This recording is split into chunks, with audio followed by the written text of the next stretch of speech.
보편적으로 나타나는 인류 진화의 전체적인 정신적 유산을 의미한다. 이러한 집단 무의식의 구조적 요소로서 보편적이고 집단적인 이미지를 원형이라고 한다. 이러한 원형에 대한 연구는 정신분석 비평과 신화 원형 비평의 접점을 형성한다. 심리주의와 정신분석 비평이 개인 무의식에 중점을 두는 비평 방법론이라면 신화 원형 비평은 바로 이러한 집단 무의식을 중점에 두는 비평 방법론인 것이다.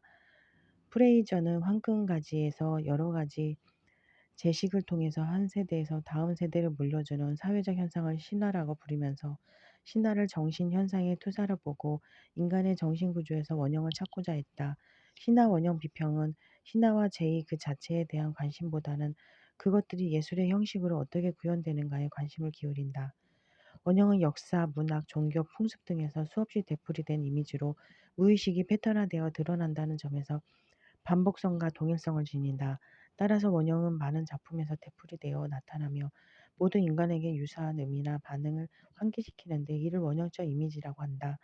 예를 들어 물은 창조의 신비, 탄생, 죽음, 소생, 정화, 속죄, 풍요, 성장 등의 원형적 이미지를 가지며 바다는 어머니 죽음과 재생, 무궁과 원형 등과 같은 원형적 이미지를 지니고 있다.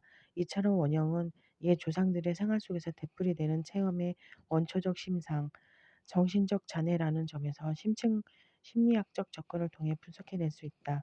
용은 인간 정신을 이루는 원형으로 퍼소나, 아니마, 아니모스, 그림자가 있다고 설명했다. 퍼소나는 인간의 외적 인격, 외적 태도로서 외부 세계와 관계를 맺는 자아의 한 측면이고 아니마와 아니무스는 인간의 내적 인격, 내적 태도로서 인간이 자신의 내부 세계와의 관계를 맺는 자아의 한 측면으로 아미나는 남성이 내면에 갖고 있는 여성적 측면, 아니무스는 여성이 내면에 갖고 있는 남성적 측면을 의미한다. 마지막으로 그림자는 모든 원형 중에서 가장 강력하고 악마적인 성격을 지닌 것으로 무의식적 자아의 얻은 측면, 열등하고 즐겁지 않은 자아의 측면을 드러낸다. 자크 라캉의 구조주의 정신분석 비평. 자크 라캉은 프로이트의 정신분석학을 구조주의 언어학에 대입하여 무의식은 언어처럼 구조화되어 있다는 이론을 전개했다. 그는 정신질환자들을 치료하면서 말은 그 발화의 주체가 하는 것이 아니라 언어의 구조와 체계가 하는 것이라고 보았다. 프로이트가 성과 관련하여 인격 형성 과정을 설명했다면 라캉은 언어가 주체의 형성에 결정적 영향을 미친다고 보았다.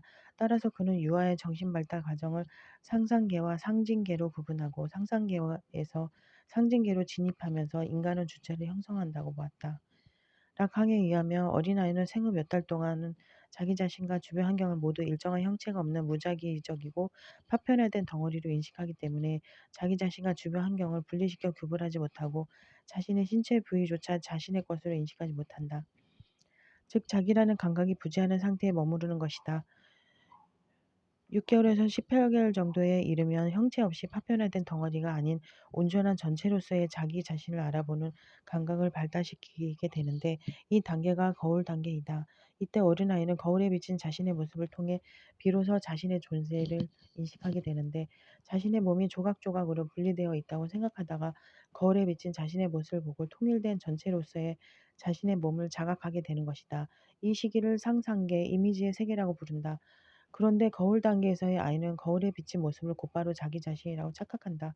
그래서 내가 바라보는 같은 또래의 아이를 보면 그 아이를 자기 자신이라고 인식하는 혼동을 일으키는 것이다. 이런 이유로 아이들은 옆에서 또래 아이가 울면 자기도 따라 우는 경우를 종종 볼 수 있다.